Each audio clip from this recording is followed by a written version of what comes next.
The courtroom explodes into noise before the cameras even finish settling into place. In sharp designer heels, a young woman thrusts her finger straight at Judge Judy, her voice slicing the air like shattered glass. "I pay your salary," she screams, shaking with raw, entitled fury. Gasps ripple through the gallery. Judy doesn't shift, not even an inch, but her eyes say the collapse has already started. Because the next words that come out of this judge's mouth, they're going to change everything. Before we dive into that, tell me, where are you watching from right now? Drop it in the comments and hit subscribe for more jaw-dropping courtroom moments. The echo of that outburst still vibrates in the room, hanging there like smoke over a battlefield. She tilts her chin higher, trying to reclaim a moment she already lost. But arrogance, once rattled, never settles back the same way again. The cameras hum quietly, lenses tightening in on her face, as if the entire courtroom has silently decided who today's villain is. The mayor's daughter stands there, flawless makeup, tailored blazer, pride sewn into every seam, yet somewhere in her expression something flickers for just a heartbeat, a tiny fracture in the confidence she strutted in with. Judge Judy doesn't react to the insult hurled at her. She doesn't snap, doesn't bark, doesn't rise to meet it. She just looks at the young woman, still and silent, a presence that weighs more than any raised voice ever could. The defendant shifts from foot to foot, trying to stuff the silence with her own importance. But silence is a brutal opponent, it never blinks. "The plaintiff may step forward," Judy finally says, her voice steady enough to calm even the overhead lights. A small business owner walks slowly to the podium. His hands clutch a folder worn at the edges, living proof of months of ignored calls and broken promises. He clears his throat, a fragile sound like someone carrying both truth and exhaustion at the same time. She rolls her eyes at him, a lazy flick sharpened by entitlement. He starts explaining how he renovated a property under her direction, how she praised the work, how the payments simply never came. Her smile returns brittle, practiced, as she cuts him off. "That is exaggerated," she snaps. "He's just upset I didn't bow down to him." Judy lifts one finger, just one, but the whole room freezes. "You will not interrupt me again," she says, each word clipped with surgical precision. The mayor's daughter lets out a laugh, that same arrogant laugh from the hook, except now it trembles just a little. "With respect, Judge." "This man," Judy says, leaning forward, "was not an interruption." The defendant's mouth snaps shut, her jaw tightens, cameras zoom in. The plaintiff continues, laying out late invoices and ignored messages. The more he talks, the more her confidence pulls and strains under its own weight. She crosses her arms, then drops them, unable to decide whether she wants to look powerful or unbothered. Neither choice saves her. Judy watches her in silence, eyes moving from the defendant's restless stance to the stack of documents gripped in the plaintiff's hands. "Do you have proof of your attempts to collect payment?" Judy asks him. He nods and slides a set of printed emails forward. They land on her desk with a soft thud, but the sound feels heavier, louder, like truth trying to punch through her polished image. For the first time, the defendant's smile slips. Judy turns her gaze toward the bench clerk. "Bring me the additional file," she says. The defendant's head jerks toward her. "Additional file." Judy doesn't respond. The clerk disappears through the side door, and the mayor's daughter suddenly stops smiling altogether, because whatever is in that file, she didn't prepare for it. Her smile had vanished the second Judy asked for an additional file. Now she drags it back across her face, stretching it into place like something that no longer quite fits. A woman built entirely on image cannot tolerate even one visible crack.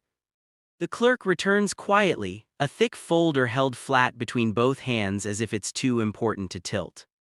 The mayor's daughter watches it approach the bench, her posture gone stiff and uneasy, shoulders rigid, breath shallow, fingers twisting the strap of her purse. She tries to bury the tension under a practiced smirk, the same one she uses for photos and staged charity galas, but photographs never required her to face the truth, did they? Judge Judy opens the folder, every movement slow and deliberate. The defendant leans forward, pretending to be curious instead of terrified. The overhead lights suddenly feel harsher, exposing every nervous flicker in her eyes. "Before we examine these," Judy says, "I need clarity on your claim." The defendant tucks a strand of hair behind her ear, a gesture far too polished to be accidental. My claim is simple, Your Honor. This entire suit is just an attempt to ride on my family's public visibility. He wants attention. Her voice sounds steady, but the air around her, it's tight, strained, a thin layer of desperation hiding beneath powdered confidence. Judy nods once, her expression unreadable. And you deny refusing payment? Absolutely, the defendant replies without a flicker of hesitation. I value good business, I would never risk my reputation. Her reputation, not her integrity, is the altar she worships. The plaintiff steps forward again, holding another stack of papers. His movements are small, respectful, but soaked in the weight of lived frustration. These are the invoices I sent, he says, voice steady but tired. And these are the texts I got from her staff when I asked about payment. Judy extends her hand for the documents. The defendant scoffs under her breath, just loud enough for the microphones to catch it. They took things out of context, she mutters. People twist my words all the time. But Judy is already reading. Her eyes glide down the lines with a calm so sharp it might as well be a blade. The courtroom seems to hold its breath. Even the defendant's carefully practiced poise starts to crack as she watches Judy flip through pages, frown just slightly, then lift her gaze straight back to her. These messages, Judy says, state that you were too busy to deal with him and that he should stop acting entitled. The defendant shrugs. That's just how we speak in my office. No, Judy answers softly, that's how you speak. The defendant's eyes flare, wounded pride hiding behind indignation. Judy closes the plaintiff's documents and taps the unopened folder beside her. We have more to review, she says. The mayor's daughter forces another smile, but this one crumbles at the corners even faster than the last. Judy rests her hand on the folder and asks the first question that makes the defendant's pulse spike. Is this your handwriting?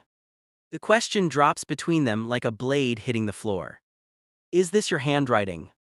Her breath catches too quickly, too sharply, exposing the lie she hasn't even spoken yet. For a moment, the entire courtroom seems to shrink around her. The lights feel brighter, outlining every strained edge of her composure. She blinks once, twice, as if a few seconds of delay might somehow rearrange reality. It's not, she blurts, too fast, much too fast. Judy's eyebrow rises barely a fraction, the smallest shift, but it changes the temperature of the entire room. The plaintiff watches silently, eyes heavy with the worn-out recognition of someone who has been lied to far too many times. Judy pushes the paper toward the defendant. The handwriting curls neatly across the page, entitled commands, curt dismissals, and at the bottom a final note. Do not pay him until he learns respect. The defendant scans the page, her jaw clenching. That's not me, she repeats, slower this time, trying to sound confident. She leans back and folds her arms, widening her posture as if creating physical distance might separate her from the evidence. But posture cannot outrun the truth. Ms. Hollies, Judy says, voice measured, this looks remarkably similar to your signature on court documents. The mayor's daughter scoffs, the sound brittle and unconvincing. Handwriting isn't identity, anyone can copy letters. Judy doesn't answer. Silence steps in as her weapon. The cameras move closer, catching the faint tremor in the defendant's fingers as she brushes imaginary lint from her blazer. She attempts a soft, dismissive, rehearsed smile, but it sits wrong on her face, refusing to bloom into the polished image she depends on. The plaintiff clears his throat gently. Your Honor, I sent her 6 payment requests. She opened them. I have the read receipts. Her head snaps toward him. Those mean nothing, my assistant handles. Careful, Judy cuts in, her voice slicing the air clean. You're blaming someone before I've even finished this file. The defendant swallows, the sound is louder than it should be. Judy nods to the bailiff. Do we have the timeline? He steps forward and places a thin stack of documents before her. Judy flips through them with quiet precision, email timestamps, voicemail summaries, notes from unanswered calls. With each page, the vice around the defendant's crumbling story tightens.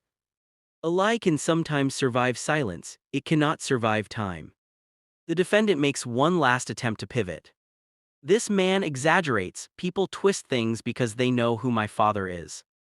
The plaintiff doesn't react, but the room does. A soft stir of bodies, a shift in posture, disbelief simmering just beneath the surface. Judy closes the timeline folder. The sound lands like a warning shot. She turns to the clerk. "Bring out the secondary file," she says. This time the defendant's eyes widen, not with anger but with something closer to fear. And when the clerk returns, he's holding a folder she's never seen before, but clearly wishes never existed. He sets it on the bench like it contains something alive, something dangerous. The defendant's posture changes instantly, a stiff, involuntary jolt of fear. She has no idea what's inside, and that ignorance is exactly what terrifies her. Judge Judy lifts the cover with slow, deliberate care, revealing a stack of documents far thicker than anything the defendant imagined was out there. The soft rustle of paper echoes through the courtroom, a small sound that somehow justifies the way everyone leans in and holds their breath. The mayor's daughter bends slightly forward, no longer able to hide her anxiety. The smile she once weaponized is gone, replaced by a tight, nervous line that slices across her face like regret drawn in ink. Judy reads the first page, her eyes narrow not in anger but in confirmation. "These," she says, "are statements submitted by other contractors." A wave of gasps moves through the room. The defendant reacts instantly and tells on herself. "That's impossible. I don't have issues with contractors. They love working with me." Her voice cracks on that last word. Judy keeps reading.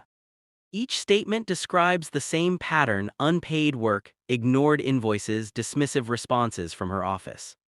"My office handles hundreds of things," she snaps. "People lie constantly, especially when they know I'm the mayor's daughter." "Interesting," Judy replies, completely unfazed. "These statements were submitted anonymously but verified, and each one includes attached documentation from your direct email account." The defendant's expression folds inward, her eyes dart around, searching for someone to blame. Entitlement is loud when challenged, but fear is louder.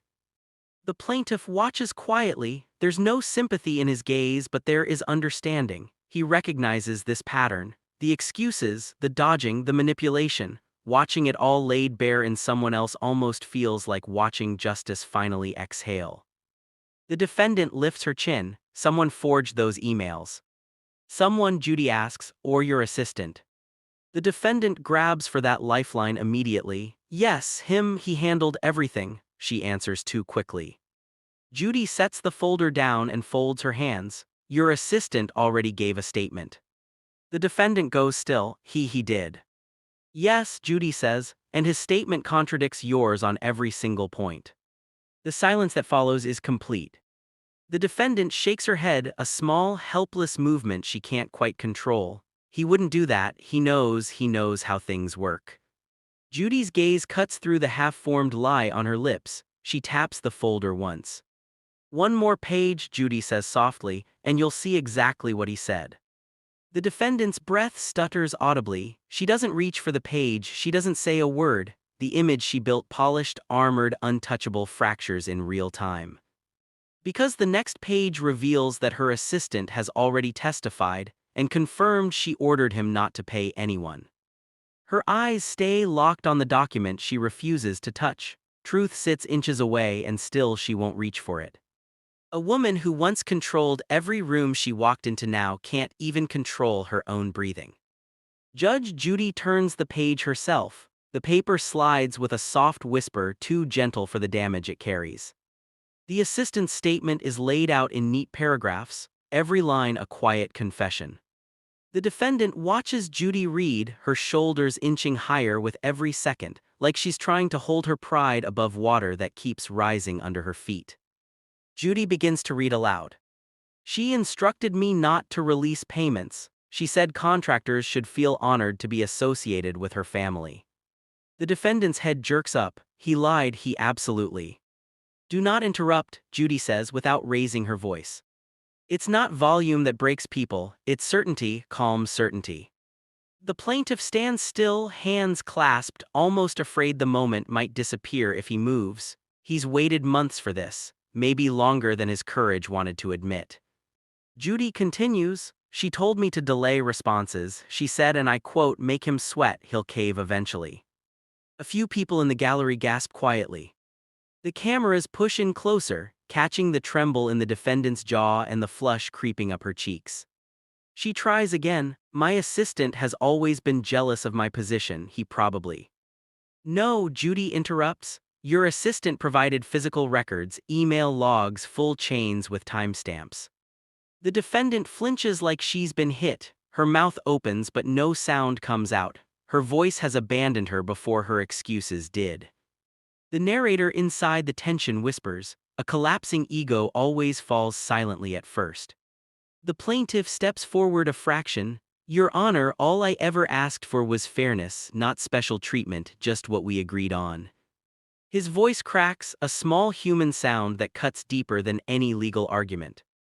The defendant swallows hard, frustration seethes under her skin as the structure of her world starts to give way.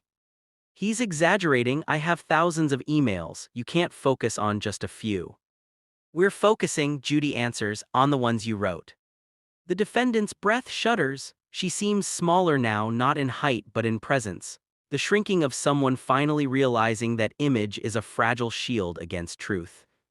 The bailiff steps forward and lays one last page on Judy's desk.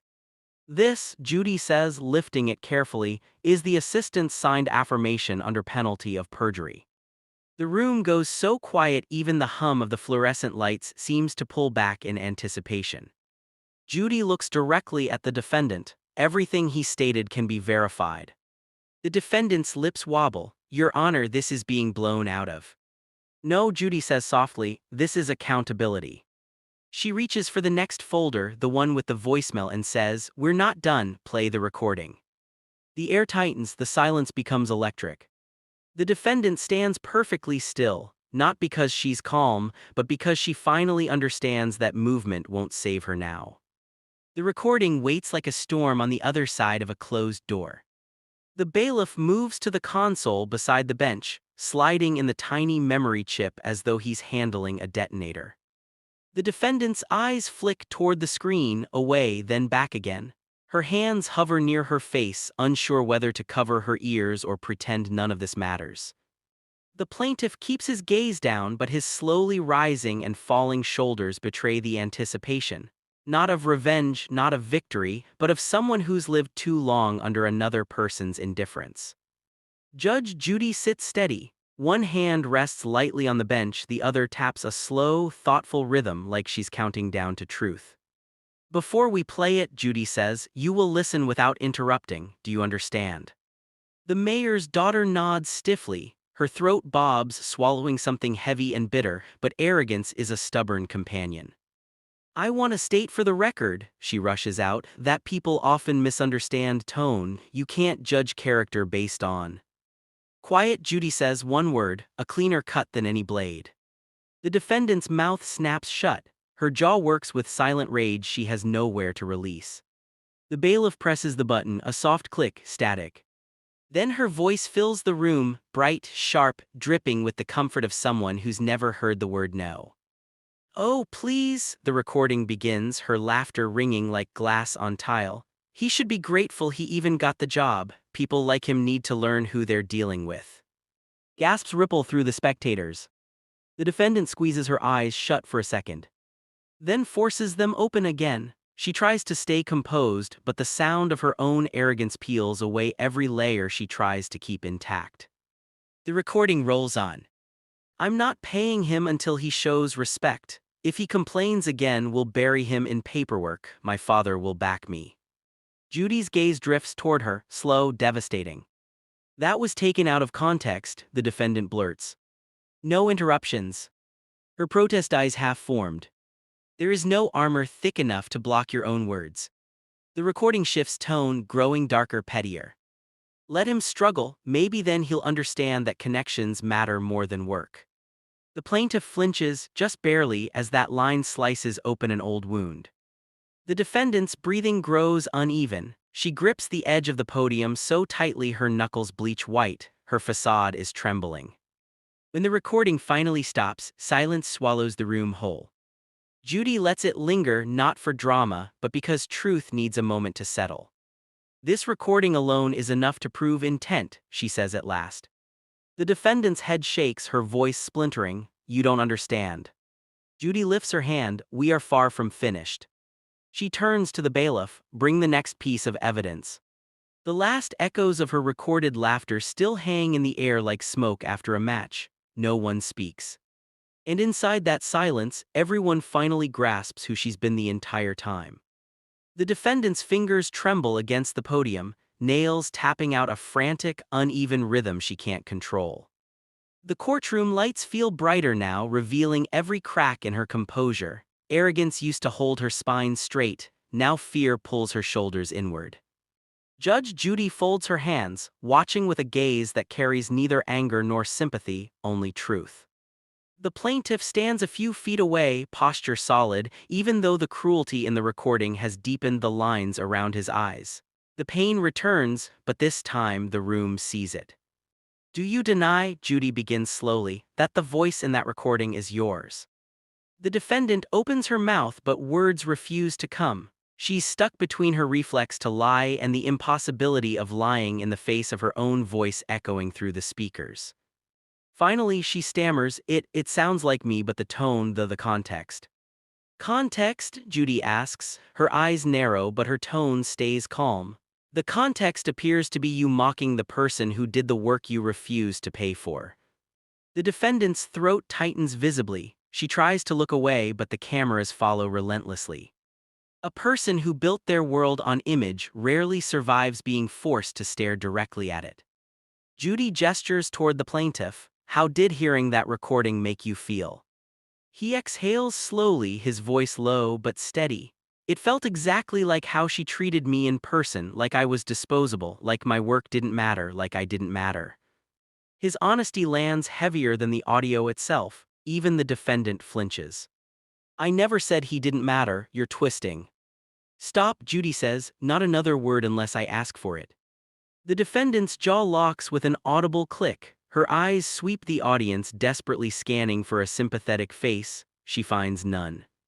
The bailiff steps forward again, this time holding a small envelope, a thin, unassuming thing, but the defendant's body reacts before her mind can. Her breath stutters, her pupils tighten. You recognize this envelope? Judy asks. Her tone isn't accusatory, but the whole room reacts as though it is. The defendant shakes her head too quickly. No, I don't know what that is. Judy takes it from the bailiff, weighing it lightly in her hand. Interesting, she says, because the return address is your office. The defendant's lips part, but her denial dies before it's formed. The narrator inside the moment whispers, some evidence shouts, some whispers, the whispered kind is usually worse. Judy slides a single sheet from the envelope. The paper is crisp, untouched, waiting. The entire courtroom leans in. Even the cameras appear to inch closer. This, Judy says, eyes fixed on the defendant, may be the most important piece of evidence yet. She lifts the page and the color drains from the defendant's face before a single word is read. The paper trembles almost imperceptibly, not from Judy, but from the gravity of what it holds. Across the room, the defendant goes rigid, as if her body recognizes the danger before her mind catches up. Power leaks fastest when truth finally confronts it. Judy smooths the document against the bench and begins to scan it with slow, relentless calm. The defendant watches her like someone waiting for a sentence she never thought she'd hear. Her breaths get sharper, each inhale thinner than the last. This, Judy begins, is a statement from your father's office. The defendant's lips fall open in panic. My father, no, that has to be a mistake. Judy reads on, ignoring the interruption. The fluorescent lights hum steadily above, amplifying the tension pressing down over every seat. According to this letter, Judy says, your father was contacted about your outstanding debts to local contractors. The courtroom erupts in gasps, shifting bodies whispered disbelief. The mayor's daughter stands frozen in the center of it all, caught in the glare of her own unraveling. He responded, Judy adds. The defendant's knees soften just enough to notice before she locks them again and tilts her chin in fragile defiance. He would never speak to anyone behind my back. He trusts me. He knows people lie about me all the time. Judy lowers the page. He did not defend you. The defendant attempts a smile, but it collapses before it appears. Confusion and fear battle across her face. "That's not possible," she whispers. "He supports everything I do." Apparently, Judy says, he does not support what you did here. Entitlement survives on borrowed power. Borrowed power can vanish without warning. Judy reads from the letter. "I am aware of the allegations. I do not condone my daughter's decisions. If she instructed staff to withhold payments, she acted without my approval and against my principles." The defendant's face drains of color. Her hands slide from the podium and hang useless at her sides. The cameras zoom in, a close-up of a woman losing the one shield she thought made her untouchable. He said that," she breathes. "He actually said that." Judy sets the letter down gently. The sound is softer than a gavel strike but somehow crueler. "Yes, and he added one more line." She reads it slowly, each word cutting through the silence. She must answer for her own choices. The defendant stumbles half a step back, as if the air itself shoved her. Her power, the name she flashed like a badge, the influence she wrapped around herself like armor, it all disintegrates in a single breath. For the first time, she looks truly alone. Judy leans forward, voice steady and devastating. "Your father confirmed everything, and he asked that no special treatment be given." Her last lifeline is gone. The weight of her father's words hangs in the air like dust in a collapsing house. She stands beneath it, motionless. A daughter stripped of privilege, armor, and certainty in one moment. Now, for the first time, the courtroom sees her without the name she's been hiding behind. A strange quiet settles over the room, not silence, just a shift in energy. The mayor's daughter feels it before she hears it. People sit differently. Eyes harden, sympathy evaporates like mist under a brutal sun. The plaintiff stands grounded, shoulders squared, not weighed down by fear anymore but anchored by truth. He isn't gloating, he isn't triumphant, he is simply seen. For months he was dismissed, overlooked, made small. But in this moment his presence takes up more space than her title ever did. Judge Judy studies the defendant with a calm, razor-edged focus. "Your father's statement," she says, "indicates that he believes you must take responsibility." The defendant shakes her head, not so much in denial as in disbelief. She seems smaller, her posture folding inward. Her hands clutch the podium like it might hold her steady, but even the wood feels unwilling to support her now. She tries to speak. "Your Honor, I—" "No," Judy says, "I want to hear from him." She turns to the plaintiff. He lifts his eyes. Vulnerability colors them, but it doesn't weaken him. It humanizes him in a way arrogance never could. He clears his throat gently. "Your Honor, I just wanted to get paid. I wanted to fix my shop, pay my workers, keep my contract alive. When she refused to respond, it didn't just hurt my business. It humiliated me." His voice deepens, steady but full of feeling. "I didn't want to go against a public official's family. But I didn't have a choice, I felt powerless." The defendant flinches, not because of the accusation itself, but because his truth slices through the story she told herself. He isn't her enemy, he's just the collateral damage of her ego. "I didn't mean," she starts. "Do not speak," Judy says quietly, "you've spoken enough." The defendant's lips press together, trembling. The cameras catch the exact moment when entitlement folds into something new and unfamiliar: consequence. Rooms rarely turn all at once. They turn slowly, like a shifting tide, until suddenly you realize you're the only one left standing in the water. The plaintiff steps back. Judy's gaze returns to the defendant. "Your actions did not simply inconvenience him," Judy says. "They caused real harm, financial, emotional, professional." The defendant's breathing turns shallow. She scans the faces in the room once more, looking for anyone who still believes her. No one does. And that's when it finally hits her. This is no longer about her image, it's about her impact. Judy adjusts her glasses, eyes still sharp. "There is something else you need to hear," she says, and the room tightens into stillness.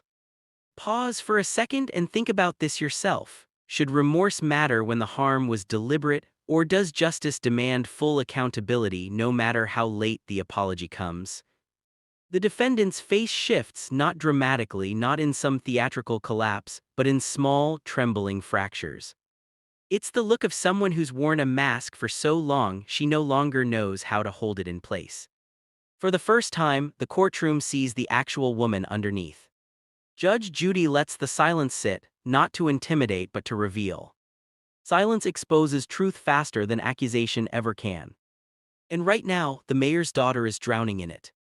Her shoulders shake almost imperceptibly, like each breath might unravel the last fragile thread of composure she has left. "Ms. Hollis," Judy says at last, voice quiet but firm, "you've heard the plaintiff, you've seen your own words, what do you have to say?" The defendant opens her mouth, but what comes out is thin and unsteady. I didn't realize it hurt him. I thought he would understand how busy things were." Judy studies her. Busy is not an excuse for cruelty. The defendant's gaze drops to her own hands. Her fingers twist together, small, uncertain movements. The fidgeting of a child trapped inside a woman who built her entire identity on superiority. She tries to force her hands still, they refuse. When the image finally cracks, the person underneath is dragged into the light, ready or not. Judy picks up another document, emails showing delays, excuses, condescending replies. She doesn't even bother reading them aloud. Instead, she stacks them, one page, then another, then another. The pile grows and with it the weight. The defendant watches that stack rise, her eyelids fluttering. Each page is another mirror she doesn't want to look into, another version of herself she can't deny. At last, Judy sets her glasses down. "This was not negligence," she says, "this was intention." The defendant swallows hard, her voice breaks. I never meant for it to go this far." "You meant," Judy replies calmly, "for him to feel small. You meant to assert power where none was deserved." The plaintiff lifts his head. His expression isn't filled with rage, it's just deeply, quietly hurt, and somehow that wounds her more than the documents ever could.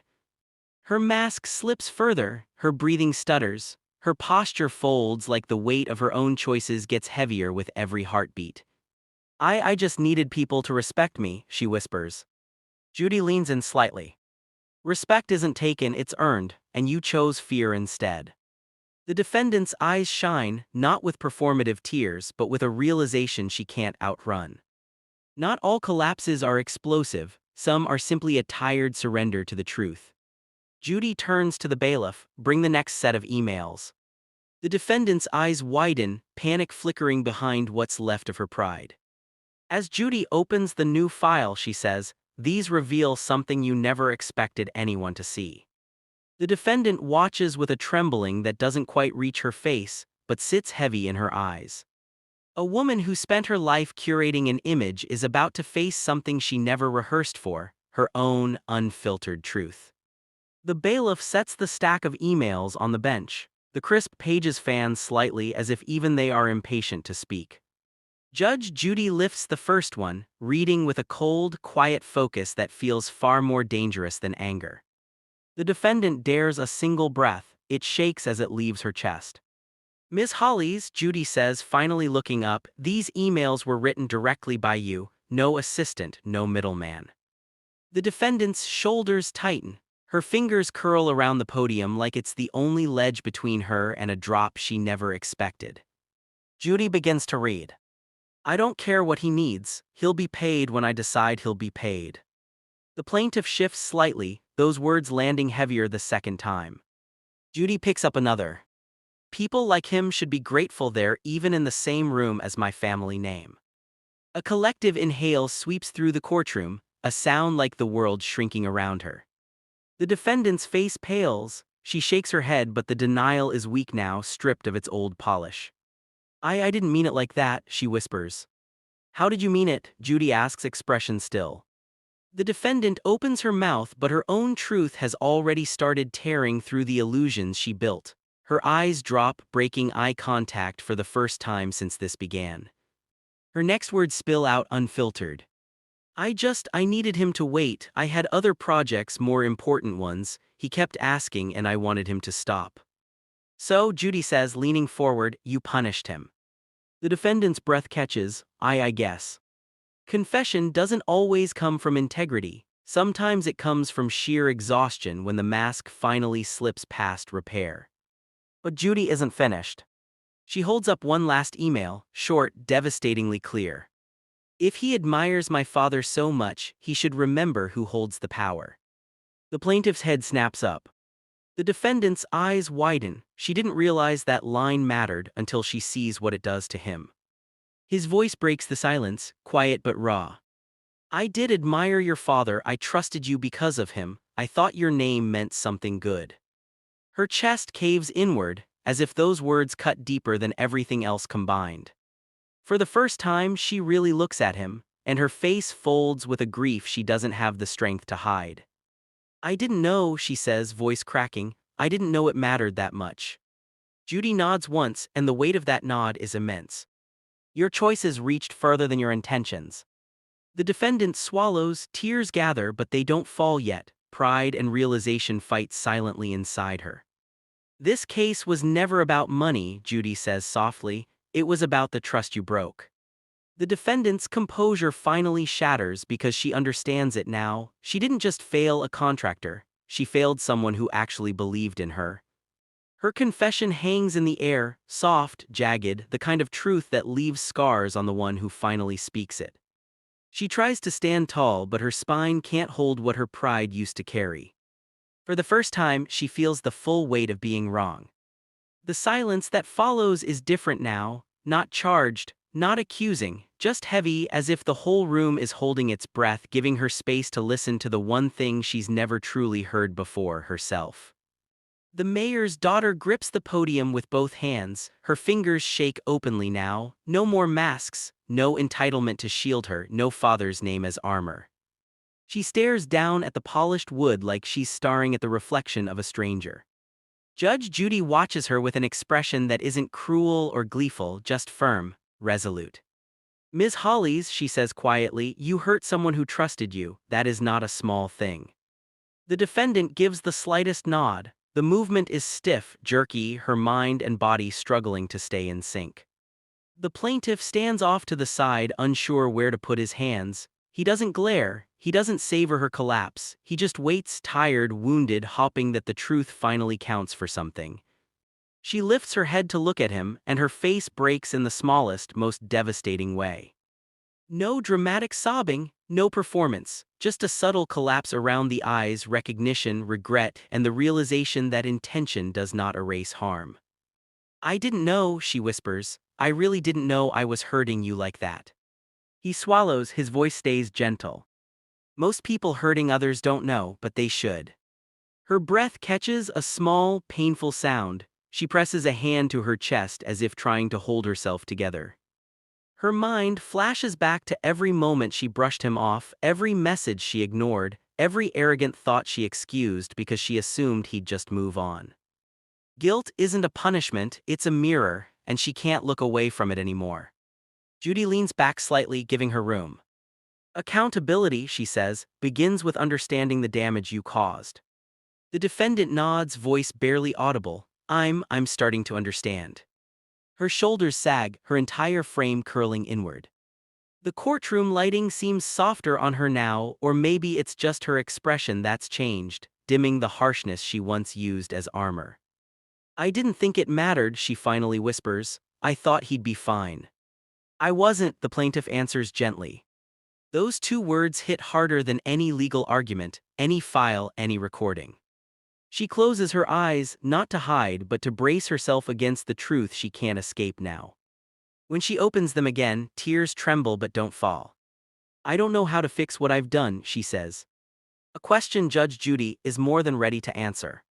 She stands there, hands shaking, voice barely more than a breath. Her pride hangs on by a thread. Apologies are strange things, they can open doors or slam them shut forever. She's about to learn what it means to offer one far too late. The room feels smaller now, pressing in as she tries to find words that have never come easily to her. Apologies were never part of her language. She grew up with explanations, with justifications, with deflections, but not with accountability, not like this. Judy watches her with tempered patience, the kind reserved for moments that actually matter. If you're going to speak, she says softly, speak honestly. The defendant swallows. I want to say I'm sorry. The words flutter out, fragile and unsure, like a bird uncertain it can fly. They hang there for a moment, delicate, hesitant, then fall flat, not because she doesn't mean them, but because they carry no weight yet, not after months of avoidance, not after the recordings, not after the emails. The plaintiff looks at her, not with rage, but with the worn expression of someone who waited far too long for something that should have been simple from the start. He gives a small nod, acknowledging the attempt but not accepting it, not yet. I should have paid you, she continues, voice cracking. I should have respected your work, I should have. She trails off because the next words hurt most. They expose something she never wanted to admit. I thought my status gave me more time, more leeway. I thought you'd understand. Understand what? Judy leans in. That your privilege excuses you from fairness. Her breath sticks in her throat. No, I don't think that anymore. For once, she doesn't reach for a defense, she doesn't blame her assistant, she doesn't hide behind her father. She just stands there, raw, uncomfortable, face to face with herself. Apologies are not redemption, they're an invitation, a chance for someone else to decide if forgiveness is even on the table. The plaintiff exhales, eyes soft but pained. I believe you're sorry, he says, but it doesn't erase what happened. My business almost went under because of your choices, my workers lost hours, I had to take out a personal loan just to keep us afloat. Every word lands like another stone on the pile of guilt pressing against her chest. I didn't know, she whispers. You should have, he replies, not cruelly, not vengefully, just honestly. A single tear finally escapes, sliding down her cheek in quiet surrender. She doesn't bother to wipe it away. Judy straightens. Regret is a beginning, she says, but the consequences remain. The defendant nods, trying to accept that, but her voice trembles as she asks, barely above a whisper, Is there anything I can do to make this right? Judy's eyes soften, but her tone stays firm. There is, but it won't be easy, and it will not erase the harm. She closes the verdict folder slowly. It's time we talk about consequences. The room feels colder as Judy lifts that folder again, the soft rustle of paper far too calm for what's coming. The defendant inhales sharply as if air itself might shield her, but consequences don't care about comfort, only truth. Judy sets the folder on the bench and folds her hands, like a surgeon pausing before an irreversible incision. Ms. Hollies, she begins, your behavior was intentional, harmful, and repeated. The defendant's shoulders tense. She always knew something was coming, she just never imagined it would feel this heavy. You misused your influence, Judy continues. You tried to weaponize your family name to intimidate and delay payment owed to someone who earned it. The plaintiff lowers his gaze. The year's worth of exhaustion softens across his face. He's not angry now, just tired, waiting for closure. I know, the defendant whispers. I understand now. Judy nods once, not in agreement but as if to say, good, that's step one. Understanding, she says, is a beginning, not an end. She lifts the first document. This court orders full restitution of the unpaid balance, plus a civil penalty for malicious withholding of payment. Gasps shoot through the room. Even the cameras shift, zooming in on the shock flooding the defendant's face. A penalty, she stammers. Yes, Judy says, you used your position to interfere with someone's livelihood, that carries financial consequence. The defendant clings to the podium as though the floor just tilted. For someone who lived behind a wall of privilege, losing money, her money feels like losing control. But Judy still isn't done. In addition, she says, you are ordered to submit a written acknowledgement of wrongdoing to every contractor affected by your actions. The defendant's mouth falls open in silent horror. That hits deeper than the money, that demands humility, public humility. You're asking me to admit I was wrong in writing. I am, Judy replies, because the harm you caused wasn't private, and neither is your accountability. Consequences don't exist to torment the innocent, they exist to teach the careless, to reshape the reckless, to humble the arrogant. The defendant's shoulders shake. Her tears now are different, less about embarrassment, more about the dawning reality that she has to rebuild herself without the shield she always relied on. I don't know if I can do that, she whispers. You can, Judy says firmly, and you will. The plaintiff finally exhales fully, months of tension drain from his body. Relief shows faintly on his face, not smug, just deeply grateful. Judy closes the folder. Justice, she says, is not cruelty, it is clarity. The defendant closes her eyes, letting those words settle like a weight she has to carry alone. Judy lifts her gavel, the room tightens one last time. It's time for my final ruling. Before we reach that final moment, ask yourself, should consequences focus more on punishment or on growth? What do you think? Share your thoughts. The courtroom feels impossibly still. A silence so deep it softens the edges of every chair, every light, every breath. Truth has already spoken, consequences have already been named, all that's left now is justice. Judge Judy raises the gavel with a calm that feels almost sacred. The defendant stares at her with wide, unguarded eyes, eyes stripped of entitlement, stripped of armor, stripped of every illusion that once protected her from herself. The plaintiff stands firm, breathing slow. The rigid tension he carried for months finally begins to unwind. His expression isn't gloating, it's relieved, human. Ms. Hollies, Judy says, lowering the gavel slightly before she strikes, accountability is not meant to punish you, it is meant to guide you. The defendant nods, small, trembling. Her mascara smudges under her eyes, not from performance but from honesty finally dragging itself to the surface. She looks less like the mayor's daughter now, and more like a person learning something she should have known long ago. You misused your influence, Judy continues. You dismissed someone's labor, you turned your privilege into a weapon. A flicker of shame moves across the defendant's face, not the shallow, strategic shame she used to manipulate sympathy, but the deep, uncomfortable kind born from finally seeing herself clearly. She caused harm because she never stopped to consider anyone else's reality. And now, Judy says, you will do the work you avoided, you will pay what you owe, you will acknowledge what you did, and you will learn the value of respect.